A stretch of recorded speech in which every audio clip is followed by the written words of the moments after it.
Hola, ¿qué tal? Bienvenidos una vez más a Palabras con Crie. Pues el día de hoy tenemos un invitadazo que está aquí con nosotros. Está Jesús Aguilar, que es uno de los más reconocidos comunicólogos aquí en San Luis Potosí. Ha estado en los lugares, ahorita nos va a contar un poquito él dónde ha estado, su trayectoria. Y pues bienvenido, Jesús, un gusto tenerte por aquí. Muchas gracias ¿Cómo por has invitarme. estado? Muy contento de que me inviten a participar de este proyecto y bien, contento trabajando, Qué bueno. muy ocupado. Sí, me imagino, siempre estás ocupado, Jesús. Sí. Qué bueno, qué bueno. Fíjate que siempre platicamos con nuestros invitados un poquito relacionado a cómo llegaron a donde están ahorita. Por ejemplo, no sé tú, esta parte de comunicación, estudiar periodismo, comunicación, ¿desde cuándo te surgió el gusto por los medios? ¿Desde que estabas pequeño o fue algo que fuiste desarrollando con el tiempo? Fíjate que para mí es algo muy familiar, porque mi papá se dedicaba a esto también. Ha sido locutor desde 1958. Y entonces, pues yo crecí en un entorno de medios. Iba con mi papá desde que tengo memoria a acompañarlo a una cabina de radio y siempre había música en mi casa, siempre estábamos cerca de un micrófono y eso yo creo que me marcó de una manera muy especial. Yo la verdad es que no me quería dedicar a esto, o sea, yo cuando estaba en secundaria pensaba que iba a ser arquitecto, después pensé en ser psicólogo, pero por azares del destino me empezó a gustar cada vez más. Nosotros teníamos en la casa de ustedes un estudio de grabación profesional y entonces pues yo me metí ahí a hacer mis cassettes y grababa música y había micrófonos y entonces un día grabé un programa de música. A mí me gustaba mucho oír música y yo pensaba que en San Luis no había un radio hecho para jóvenes como lo había en la Ciudad de México, en Monterrey, en Guadalajara en esos tiempos, a principios de los 90.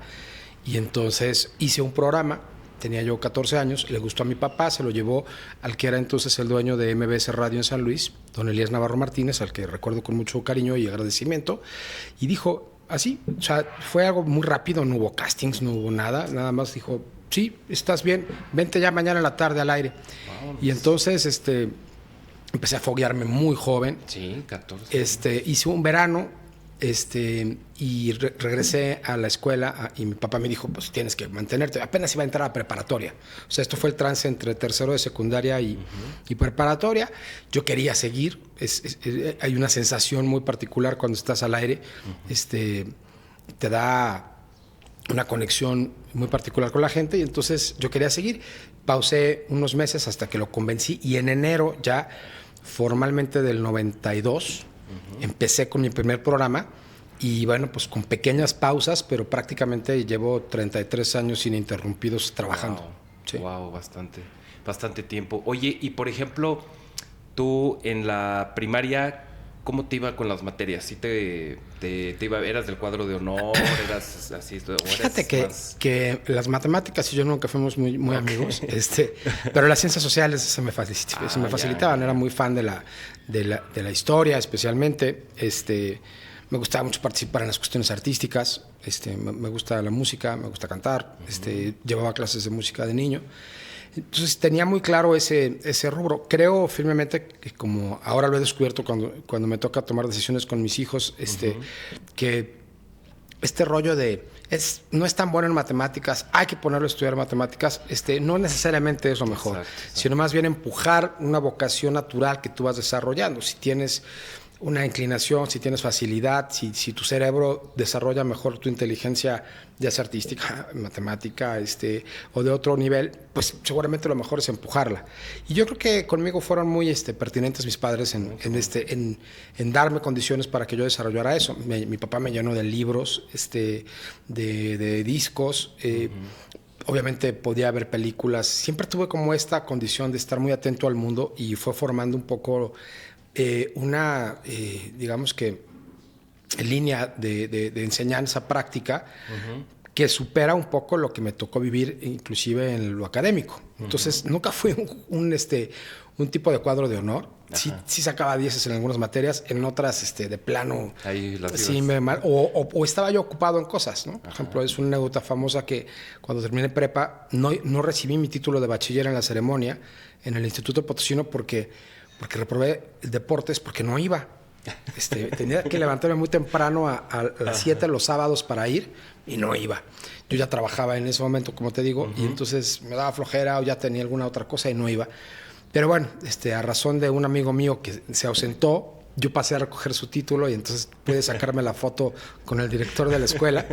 Pero era un rollo más o menos así, ¿no? Más bien yo estaba como que enfocado en lo que más me interesaba. Igual sucedió en la universidad, donde una anécdota también muy interesante, le mando un saludo a Jorge Mirabal. Jorge Mirabal trabajaba con nosotros en la estación de radio donde yo trabajaba y era mi maestro, ¿no? Y entonces decía, de alguna manera yo tomaba las decisiones sobre su programa y él ya era mi maestro en la universidad y después fue el director de la facultad hoy de Ciencias de la Comunicación en la Autónoma. Entonces es un proceso extraño lo que me ha tocado vivir y pues apenas me siento muy muy bien en la vida, pero ya son muchos años, son más de tres décadas, 33 años formales, casi 35, pero los primeros anuncios que empecé a grabar los hice a los 5 o 6 años en la Ciudad de México, ¿no? Mira. Oye, ¿y por qué tenías como ese gusto o en cierto momento que te dio la inquietud de estudiar psicología? Fíjate que a mí me gusta conversar con la gente y escuchar. Y yo creo que siempre me dio mucha curiosidad entender mejor por qué nos comportamos como nos comportamos. Me parecía muy interesante descubrir qué había detrás de una persona que detentaba el poder, ¿no? En todo este rollo de mi proclividad a la historia, que tenemos que ver con lo que hago como periodista, ¿no? Pues todos los días es muy motivante estar atento a todo lo que sucede, tener la manera de buscar poner luz a las cosas que la gente creo que debería saber, porque pues de alguna u otra manera la gente que tiene la condición de escucharnos o de vernos cuando estuve en la tele o de leernos ahora que escribo una columna diariamente, pues le estás contando un poco la historia de lo que está pasando, ¿no? Con tu punto de vista, con tu reflexión. Nadie tiene la verdad absoluta. Cada quien narra una misma condición desde un punto de vista diferente. Y entonces, si la gente te escoge, hoy somos el noticiero de radio con más rating en el dial de San Luis Potosí, y eso nos da mucho gusto porque significa que la gente se identifica con lo que nosotros vemos. Y entonces eso pues nos da mucha satisfacción y mucho compromiso para seguir trabajando en lo mismo. Exactamente. Oye, y por ejemplo, ahorita que tenemos un boom de información por todos lados, bombardeo, como dices, opiniones, etcétera, etcétera. Tú, por ejemplo, Jesús Aguilar, papá, para los contenidos que ven tus hijos, ¿qué consejo les das o cómo les, estás tú al pendiente o les das como que esa libertad o hasta dónde crees que influyes tú en lo que ellos ven, consumen? Mira, mis 2 hijas más pequeñas, tengo 5 hijos, 3 de sangre y 2 niñas más de corazón. Pero mis hijas, que son las más pequeñas, de los 5, que están en la adolescencia, una entrando, otra en la mera adolescencia, yo creo que sí ha sido complicado cómo tener un filtro para que puedan entender lo que está bien y lo que está mal. Yo trato de comunicarme muy asertivamente y abiertamente con todos, ¿no? Decir, esto es así. Prefiero sobrepasar un poco y yo mismo adelantarles las cosas que están pasando y explicarle lo que está pasando para que entiendan pues a lo que pueden llegar a estar expuestos a partir de una situación. Ha sido una discusión constante si deben de tener a qué edad acceso a ciertas cosas, el teléfono por sí mismo, el internet en el teléfono, las redes sociales, activar cuentas. Ha sido un tema complicado. Hemos sufrido, como yo creo que la mayor parte de las familias, de alguna manera esto. Pero creo que finalmente tampoco lo puedes parar, ya existe ahí. Exacto. Y lo que yo te digo ha sido un poco mi apuesta muy personal, es ser muy abierto, hablar de las cosas, tratar de comunicarme asertivamente con ellos. Tampoco puedo satanizar, pero sí dejar perfectamente claros cuáles son las banderas rojas de todo el tema. Porque hay cosas nuevas que están fuera del control de casi cualquier persona. Y cuando eres joven y cuando no entiendes muchos de esos alcances, puedes tener una afectación muy importante. Entonces, yo creo que mi único consejo es acérquense a sus hijos, traten de tener una comunicación abierta, procuren pues que ellos puedan tener la confianza de abrir sus temas contigo para que tú los puedas acompañar, ¿no? Con amor, con un marco de confianza diferente. También entendiendo que el mundo pues, es avasallante, ¿no? Yo lo que he procurado mucho es tratar, y lo he logrado con algunos de los chicos, pues que vayan más a la música y a los libros como parte de su día que solo al internet. La procrastinación a través del scrolling de todos, o sea, grandes, chicos, medianos, sí. Perdemos una gran cantidad de tiempo en esto. Yo un poco lo justifico porque estoy atento, yo sigo las páginas de trabajo, información de todo el mundo y las locales, entonces estoy en mis tiempos libres sí buscando. No tanto es un asunto tan social o tan personal. La verdad es que eso no me importa tanto, pero ellos sí. Especialmente los más chavos están en esta cultura del like y del dislike, ¿no? Y de la cancelación o de la aprobación mágica. Y yo les trato de explicar que eso no existe en la vida real y que es efímero, ¿no? Sí. Y que no vale la pena ni exponerse a querer ser popular a través de esas cosas, ni tampoco sentir que cuando hay una persona que te señala ya se te acabó el mundo, ¿no? Es parte de esto. Ojalá hubiera nuevas medidas, inclusive legislación al respecto, que ha avanzado en algunos niveles, especialmente con el tema de los contenidos de las mujeres, la ley Olimpia y otros temas más que han avanzado. Pero sí me preocupa. Nada más que lo único que uno tiene que hacer es acercarse. O sea, no creo que estrictamente se vaya a resolver solamente con ponerle un programa de restricción a un teléfono. Creo que el tema es, ahí están las cosas. ¿Sí? Igual que en nuestros tiempos. Lo que pasa es que eran parámetros distintos, ¿no? Claro. Y pues tú tenías que tener criterio para poder entender lo que estaba bien y lo que estaba mal. Sí. Y procurar esa integridad, que es el ejercicio de los principios y valores que te inculcan, y llevarlos a la práctica con congruencia. Sí, porque de repente escuchamos, ¿no? Que dicen, o ya los que somos más adultos que decimos, bueno, es que en mis tiempos no había, nos dedicábamos a jugar, a andar en, pues sí, pues porque no había, ¿verdad?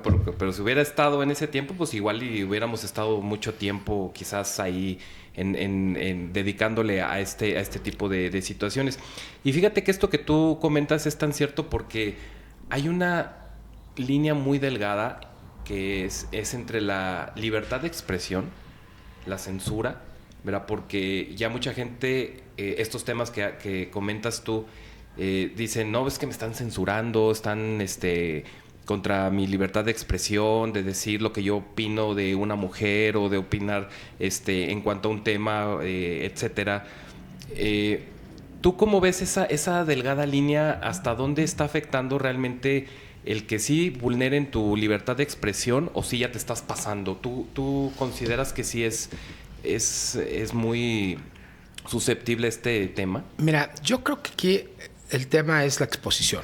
Okay. Es decir, pues yo llevo más de 30 años siendo público. Estoy expuesto a que la gente esté de acuerdo o no con lo que publico, con lo que digo y con cómo cuestiono a alguien o cuando genero la opinión de alguien o de alguna situación. Luego te reclaman más a ti. Pues claro, te mienta la mano. No, en serio, ha habido episodios muy tristes donde políticos efímeros que estuvieron en una legislatura como diputados locales, federales o en algún puesto público, me encuentran después de muchos años y me reclaman al calor de 2 copas porque me los encontré en un restaurante, ¿no? Y tú dijiste y me hiciste sentir mal y casi acabaste con mi carrera. Entonces yo dije, oye, pues discúlpame, la verdad es que ni siquiera me acuerdo quién eres, pero pues seguramente si no me acuerdo quién eres es porque pues no hiciste lo necesario para perdurar, ¿no? Y pues una disculpa si te herí tus susceptibilidades, pero tienes que entender que pues lo público es lo público, ¿no? Y yo creo que la gente que nos dedicamos a eso un poco lo teníamos que entender desde el principio. Pero ahora las redes sociales lo han magnificado porque todo el mundo tenemos un medio de comunicación en la mano, potente. Y entonces, pues en la forma en la que tú puedes opinar sobre cualquier cosa, pero yo estoy enojadísimo con la cultura de la cancelación, por ejemplo, ¿no? Es un asunto muy complicado para mí. ¿Por qué? Pues porque todo el mundo tenemos derecho a equivocarnos y todo el mundo tenemos derecho a tener una opinión. Exacto, ¿no? sí, Y entonces mientras yo no haga algo en tu contra, pues yo puedo opinar. ¿Sabes qué? Pues a ti te puede gustar o no mi camisa, que es rosa, o a mí me pueden gustar o no tus lentes, pero te puedo decir, a mí estos lentes no son mis favoritos o yo no me pondría esa camisa. ¿Sí? Pero una cosa es que tú digas, entonces, como usa esta camisa, entonces él tiene una tendencia o preferencia sexual. O entonces ya... Y empiezas una historia. Exactamente. Entonces la otra persona, como puede ser, dice, no, pues claro, pues Jesús, véanlo, tal cosa, ¿no? Y empieza a suceder que la gente no tiene control ni filtros. Y yo creo que saca, desafortunadamente, muchísimas frustraciones personales. Y tienen una atención demasiado puesta a esto. Si yo soy público y yo todos los días publico una columna con una opinión y salgo 3 horas al aire diariamente en el radio y subo cosas a mis redes, pues claro que la gente puede opinar o no. Yo todos los días recibo mentadas de madre. Pues ya se te resbalan. Hemos aprendido a que ni toda la gente que te halaga, ni toda la gente que te agrede, ¿no? Pues no te lo creas todo, ¿verdad? Exactamente. Pero ¿cómo llevas eso a un chavo o una niña Exacto. de 13, 15, 18 años, o más inclusive, que se está exponiendo todo el tiempo, ¿no? Exacto, sí, Yo estoy asombrado, tengo amigos, yo voy a cumplir 50 años en este año y tengo amigos y amigas o personas que conozco que de verdad manejan sus redes como rockstars, como personas que generan mucha atención. La verdad es que a mí no me importa, perdónenme, los tengo mucho afecto o no, pero no me importa qué comen, ni me importan sus outfits para ir a donde sea, ni me importa sus viajes, ni tampoco lo bien que se la pasan, ni lo enamorados que están. No porque sea una persona poco empática, sino porque no creo que esa sea la forma de exponer tu vida. Porque me parece que la gente es más, mi mujer es psicóloga y hemos analizado mucho el tema. La mayor parte de las parejas que se la pasan publicando lo felices que son a través de sus redes sociales, muy probablemente están necesitando esa reafirmación. ¿Sí? ¿Por qué? Porque yo creo que su relación no está tan bien, o la mayor parte de esas relaciones no están tan bien. Lo mismo sucede con las chicas que todo el tiempo están buscando el filtro o verse fantásticas, ¿no? Y qué bueno que les guste verse muy bien. Eso es algo que yo creo que podrían estar revisando más bien en terapia cómo está su amor propio, ¿no? Exacto, antes de seguir utilizando los filtros como su canal de reafirmación. O muchos hombres que hacen lo mismo, ¿no? Que se la pasan, pues diciendo lo fino que beben o lo rico que comen o todo lo que ganan o el nuevo coche que tienen, porque finalmente pues me parece que es muy pobre esa exposición. Entonces, bueno, te digo, no es un tema privativo de los más jóvenes, pero en los más jóvenes es una tragedia. Sí. O sea, bueno, tengo un amigo muy querido que es un poco mayor que yo inclusive, y hace algunos años me hablaba verdaderamente frustrado porque una exnovia estaba diciendo cosas de él en internet y en Facebook y no sé qué, y me pedía mi auxilio y mi asesoría. Y yo le decía, brother, déjalo pasar. O sea, no pasa nada, tú sabes quién eres, calma. Es un asunto muy complicado manejarse en esta sobreexposición. Si la gente que tenemos cultura, yo nací en un entorno de gente que se expone, llevo más de 30 años haciéndolo, no creas que es tan fácil que te digan que eres cualquier cantidad de cosas. Últimamente, un personaje público aquí en San Luis se la ha pasado filtrando cosas verdaderamente estúpidas de mí, ligándome al narcotráfico, diciendo una cantidad de cosas verdaderamente imbéciles, pues no te gusta. Pues y sí. Cuando tus hijos te voltean a ver y te preguntan, pues por supuesto que no es cierto y se acabó la historia, ¿no? No hay ninguna prueba, no hay ninguna condición. Pero si los que estamos acostumbrados a vivir eso es difícil manejarlo, y tú te imaginas lo que puede vivir una niña de 15 años que está en un momento definitivo de su vida y de su autoestima, claro. Es complicado. Sí. Eso que definitivamente que sí tiene y a veces no pensamos en todo este alcance que tienen la opinión que tú puedas vertir de una persona, hasta dónde va a llegar, cuántas personas la van a leer, qué imagen se van a formar de eso que tú quizás por un momento de enojo, de molestia, haces sin, como dices, no sin pruebas, sin elementos, sin nada. ¿Hasta dónde va a impactar? Porque, como dices, no, pues uno puede tener la piel muy gruesa y aguantar, pero de cierta forma, pues incomoda, ¿no? Esta situación que muchas veces lo vemos muy, muy comúnmente en las redes. Y te quería preguntar también, Jesús, tú que eres un líder de opinión, actualmente se dieron en las escuelas tú lo has de saber mucho mejor, estos casos de bullying que se han estado dando, ¿tú crees que han influido mucho también los medios en que estas situaciones se den o solamente una cuestión de crianza? Híjole, yo creo que es una mezcla de todas las cosas. Y yo sigo pensando que el principal responsable de el comportamiento de una persona, pues es la casa. O sea, estoy convencido que los hijos, o sea, aunque tú le digas a tus hijos, tienes que hacer esto y esto y esto, lo pueden hacer o no. Y lo hacen por una suerte de guía que puede ser impositiva o no lo pueden hacer y punto. Pero cuando crecen, nadie les da un manual de cómo vivir como adultos. Y casi siempre se van a terminar remitiendo a lo que vivieron, porque, o sea, y eso es algo que también he discutido con expertos de diferentes materias y dicen, pues sí, nosotros tendemos a repetir lo que vivimos en nuestra casa. Hay gente con más conciencia, con menos conciencia, ¿no? Cuando tú sufres mucho en un entorno, quieres todo lo contrario, ¿no? Y radicalizas la posición. Exacto, sí. Es muy difícil entender las motivaciones y circunstancias de tus papás. Pero bueno, pues el principio elemental de la psicología es la sanación de tus traumas infantiles, que finalmente todo el mundo tiene, ¿no? Sí. De una o de otra manera, tú te vas dando cuenta de cómo te afectó una postura de tus papás, el manejo de ciertas situaciones, que tampoco ellos tuvieron probablemente una responsabilidad consciente. Entonces yo creo que el tema de entender cómo ser padre, cómo acompañar de la manera más positiva a tus hijos es clave. La sobreexposición a las redes sociales, a cualquier cantidad de medios ahora, bueno, pues es una sobresaturación. Antes había ciertos canales de televisión, los que tenían cable tenían más, los que tenían parabólica tenían más, pero ahora hay todo, ¿no? Todo de una manera desorbitada. Y eso, pues, es de alguna manera lindo también, pero por otra parte es abrumador. Entonces yo creo que aquí el asunto es acompañar. Yo tengo una dinámica también con mis hijas, especialmente con Diego lo tuve, pero Diego es mayor, ya está en la universidad, de dejarles un poco tareas y decirles, a ver, vean estas películas, ¿no? Aunque parezca que estaban fuera de moda, y que aprendieron y que pueden compartir. Y entonces, bueno, pues de una u otra manera vas controlando las cosas y tratando de incidir en la formación de un criterio. No estamos para nada exentos de que sucedan cosas generados por tus hijos o sufridos por tus hijos. Pero yo sí creo que la cultura de la integridad debería ser algo que deberíamos de repasar constantemente como familias, ¿no? A ver, aquí están nuestros valores y la manera en la que los ejercemos es qué tanto somos íntegros o no. Y ese es el gran tema, ¿no? Y eso es lo que te permite convivir en paz y es lo que te permite entender hasta dónde tienes que poner un límite, ¿no?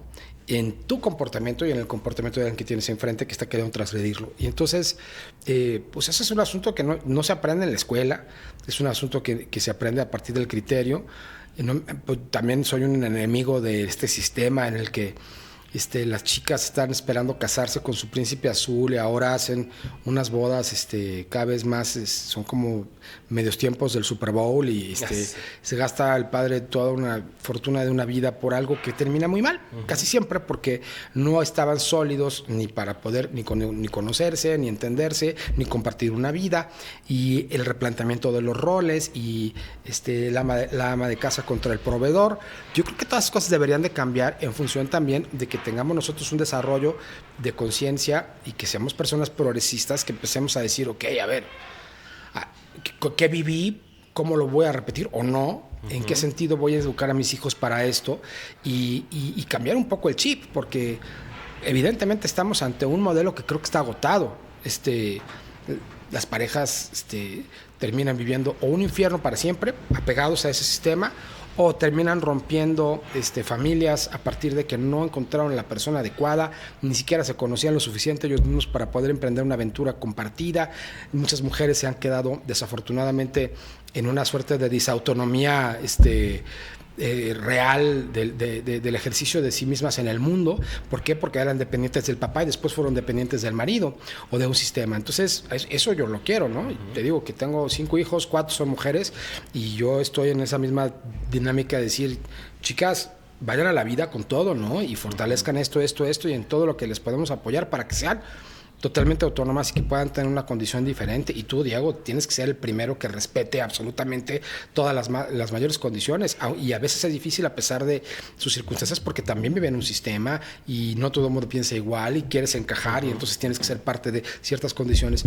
Es un asunto complejo, creo, pero pues haré mi lucha mientras me den espacios en los medios o yo mismo los pueda generar para dejar un poco el criterio de lo que creo que tendrá que estar pasando. Y pues discuto esto afortunadamente con gobernantes y con líderes de opinión de otros espacios para que podamos tener un criterio en común. Exacto, sí. Oye, Jesús, y en todos estos años, por ejemplo, lo que tú tienes de labor periodística, ¿cómo ves nuestro sistema educativo, mejor o peor que antes? Híjole, fíjate que yo en esto voy a ser muy franco. Estoy totalmente en desacuerdo con cómo han manejado en la 4T el tema educativo. O sea, ideologizar a través de los nuevos libros de texto me pareció una locura.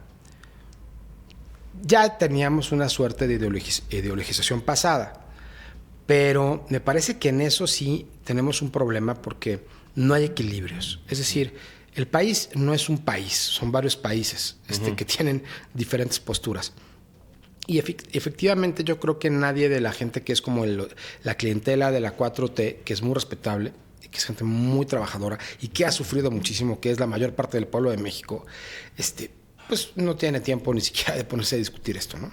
De alguna manera agradece que le estén dando apoyos diferentes, que los tomen en cuenta de una manera diferente. Creo que Claudia Sheinbaum va a ser 1000 veces mejor presidenta que López Obrador y espero que tenga la conciencia científica como es su formación, de revisar este tema que López Obrador sí generó fatal. Por la parte de las escuelas privadas, al menos con las que me ha tocado convivir como padre en San Luis Potosí, pues creo que hay avances increíbles. O sea, creo que hay una postura cada vez más abierta a entender el acompañamiento psicológico de los muchachos, de las chicas, involucrar a los papás de una manera diferente, tener ligas con el mundo y con otros espacios para poder nutrir su oferta educativa. Eso sí me gusta. No me gusta pensar también en que necesariamente tengan que ser espacios en donde estén ligados a congregaciones religiosas que también se han quedado en una circunstancia muy complicada, ¿no? Los legionarios de Cristo, Marcel Maciel, que es mexicano, un tipo que, bueno, pues murió en un escándalo espantoso. Conozco gente maravillosa y decente de la orden que pues, nos cuenta con tristeza en corto cómo tuvieron que desmitificar a esta figura desde adentro para poder mantenerse, ¿no? Pero el tema aquí es ese, que finalmente la religión es una cosa y la educación es otra. Y educar en la religión me parece que hoy es algo que ya no debería de suceder y que además no es efectivo, porque la mayor parte de los chicos y chicas que están yendo a esta clase de escuelas en ese nivel, también están siendo como preparados al vacío y cumplen con requisitos y no terminan de ser, en la mayoría de los casos, las y los transformadores de una realidad positiva. Entonces, yo sí creo que el tema de la educación es un asunto muy complejo. Estamos en un momento fatal del mundo en el que las posturas se polarizan. El nuevo líder del mundo es Trump otra vez, que es un tipo que inventa la verdad a su conveniencia y que tiene unos parámetros de lógica moral verdaderamente desorbitados. Entonces, si eso es lo que la gente considera éxito y un ejercicio de poder adecuado, pues no estoy de acuerdo. Fíjate que, por ejemplo, la mayoría de las personas que ven nuestro podcast son maestros, que estamos en el ámbito educativo. Por ejemplo, igual los maestros estamos expuestos a mucha información, desinformación, precisamente por este tipo, ¿no?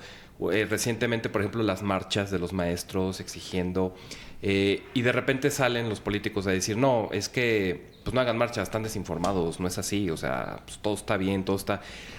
¿Cómo pueden los maestros, a qué fuentes pueden recurrir para realmente estar informados? ¿Tú cuáles les recomendarías? Híjole. Ay, me parece muy complicado. Tengo mucho respeto por los maestros, conozco a muchísimos, familia mía, pues fue normalista, etcétera, etcétera. Pero creo que es, bueno, el CENTE específicamente, Sí, pues sí, es sí. el sindicato más grande de Latinoamérica. Es una locura. Me parece que hay gente maravillosa y súper valiosa, que hace un trabajo silencioso, espectacular, y que se echa a cuestas escuelas enteras, ¿no? Con pocos recursos, tanto humanos como financieros, para poder atender una demanda que existe, y tiene un verdadero compromiso con la niñez de este país. Pero por otra parte también creo que pues ha sido pervertida su cúpula siempre. O sea, desde Jongitud, que casi lo creó, obviamente la maestra, el Bester, y ahora pues se han acomodado, ¿no? Lo más reciente que tengo en la cabeza es que se han acomodado, pues evidentemente ante el nuevo poder federal, que además es muy, muy sólido, y que ejerce Morena con Claudia Sheinbaum el día de hoy. Creo que este clientelismo no le viene bien a la educación del país. Creo también que hay muchos abusos del sindicato. O sea, también creo que hay gente que tiene triple plaza, hay maestros que ganan más de 100,000 pesos al mes en un país de pobres, ¿no? ¿Por qué? Porque le mantuvieron una plaza y tiene otra, y le dan una sobre cosa, y tiene una representación dentro del sindicato, y entonces no trabaja, pero sigue recibiendo su dinero. Y creo que estamos en un problema muy grave como país ante esto, porque además no hay dinero que alcance para poder mantener estas condiciones. Entonces, no sé, a mí me encantaría que Claudia fuera lo suficientemente valiente después de que lidiáramos con éxito con Estados Unidos. Hoy justamente estaba viendo, tiene el nivel de aprobación más alto de la historia de México desde hace 30 años. Y creo entender por qué. Hay una base de muchísima gente que votó por ella, pero no tiene un enemigo sólido adentro. Y cuando el enemigo viene de afuera, pues nos unimos. O sea, si estás de acuerdo. O sea, podemos tú y yo tener una discusión aquí, pero si vienen ahorita aquí a bombardearnos la casa, pues tenemos que hacer un frente común. Exacto. Y entonces yo creo que es un poco lo que ha pasado con Trump en los últimos tiempos. Decididamente creo que también la señora presidenta tiene muchísima más asertividad en la toma de decisiones que su antecesor, y tiene más márgenes. Entonces, ojalá en algún momento, cuando lidiamos con esto exitosamente, se haga una revisión muy formal de barril sin fondo financiero que implican muchas de las condiciones que se mantienen tanto en el sindicato de trabajadores de la educación como en el tema de los pensionados de burócratas del país y de los estados. Y ese es un asunto bien complejo en el que nadie ha tenido la valentía de meter mano aún, y que debería de resolverse para replantear las cosas. Y también que los procesos y filtros de selección de personas que estén dentro del magisterio mexicano pues tengan mejores condiciones elementales, sí, al principio, pero también más compromiso y más aptitudes para poderle dar pues mucho mejor sentido a su función, que es esencial para el país. Exactamente. Oye, y tú, por ejemplo, hace un momento nos comentabas, ¿no? Esta parte, por ejemplo, que se necesita, las familias, todos la necesitamos, la salud mental. La salud mental, necesitamos trabajarla, superar esas heridas, traumas que podamos tener. ¿Cómo podríamos? Porque de repente a veces los papás, por el mismo ritmo de vida que llevan, el trabajo, doblan turnos, los niños los cuidan los abuelitos, etcétera. ¿Cómo se te ocurre, o tú, desde tu perspectiva, cómo crees que podríamos acercar la salud mental a las escuelas? Híjole, es una gran meta, yo creo, un desafío del país y del mundo. Hay lugares en donde sí hay, a manera de centros comunitarios, pues psicólogos que van atendiendo a la comunidad, ¿no? Yo creo que lo primero que tendremos que hacer es desmitificar al psicólogo y al psiquiatra, ¿no? Sí. ¿Por qué? Porque no son lo mismo, pero son un gran auxiliar para poder vivir mejor. Nosotros que somos generación X, que somos hijos de baby boomers, los baby boomers eran pues prácticamente cerrados absolutamente a exponerse ante una persona, y que además aceptaran que estuvieran mal en una posición. Preferían resistir, ¿no? Preferían encajarse problemáticas gravísimas, muchas veces terminaban en enfermedades psicosomáticas, índices de cáncer espantosos, infartos tempranos que terminaban con la vida de mucha gente. ¿Por qué? Porque la gente no acudía, nunca tuvo la sensibilidad o nunca fue tan empático con ellos mismos como para decir, necesito ayuda. Y entonces, especialmente los hombres, yo creo que desde ahí tendríamos que empezar a cambiar todo el sistema, ¿no? Que hubiera una campaña permanente de, ¿sabes qué? El gobierno va a ayudar a que existan más profesionales de la psicología y de la psiquiatría a tu disposición.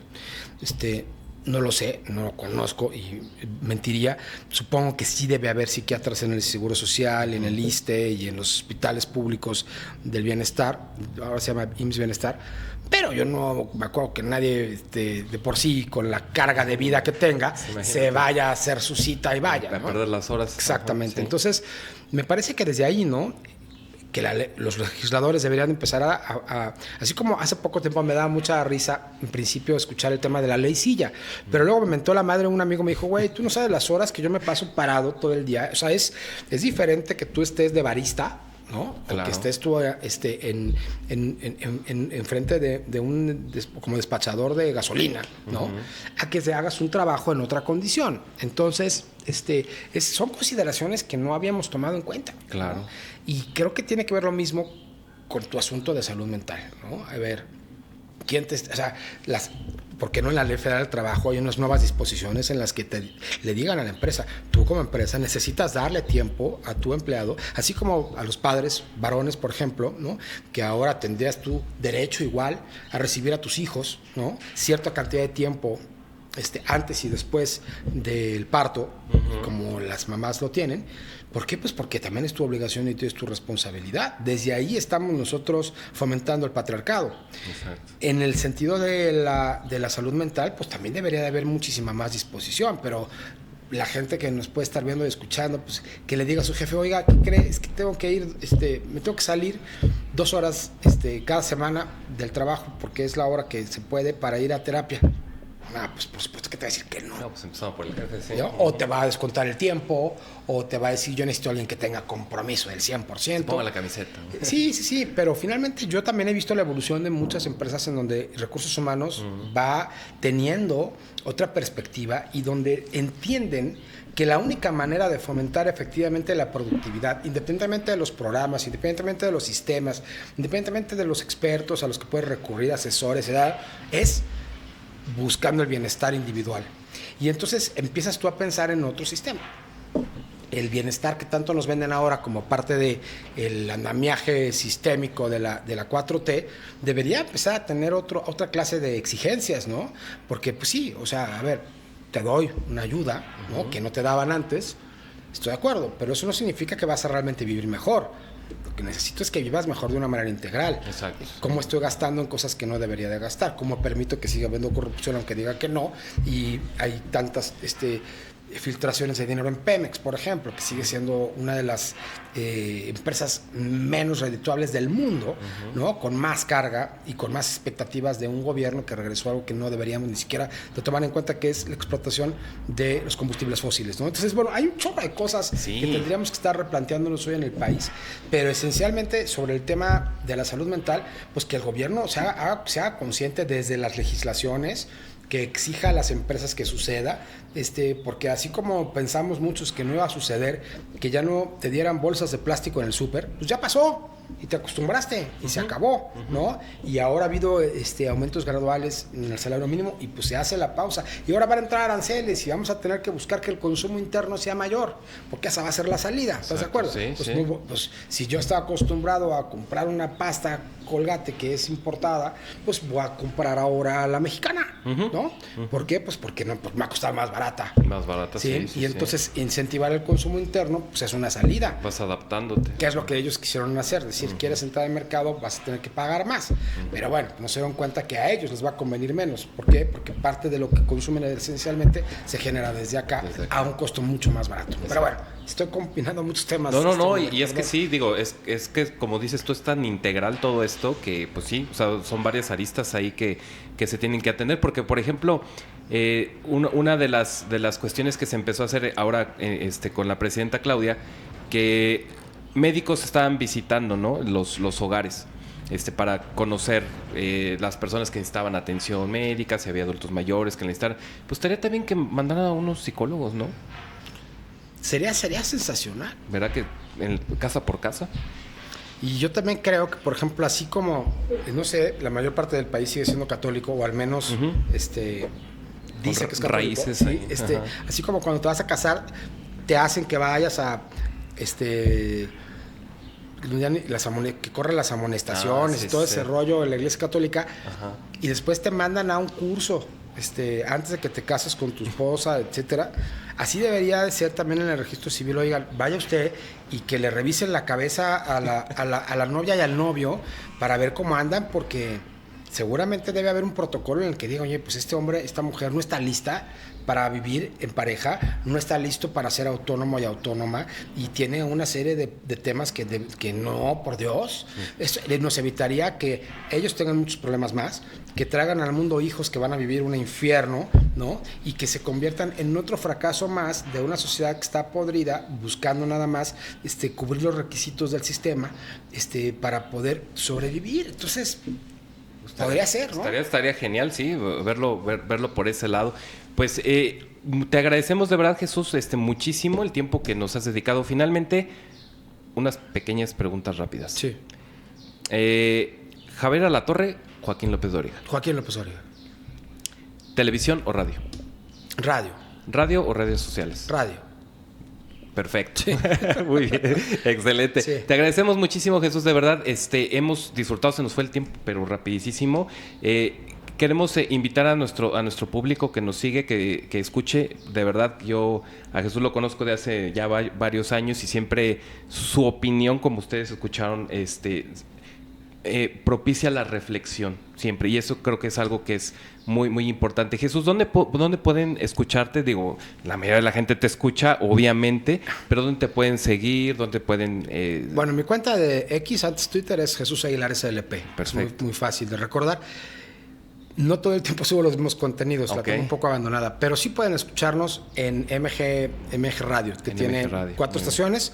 Nosotros transmitimos en 2, en Factor 96.1, que es la estación por excelencia del dial de San Luis desde hace muchos años. Perfecto. De hecho, es la estación pop más escuchada, y ahí tenemos noticieros en la mañana de 7 a 9. Se llama Arriba San Luis, y en la tarde de 6 a 7, que se llama MG Noticias.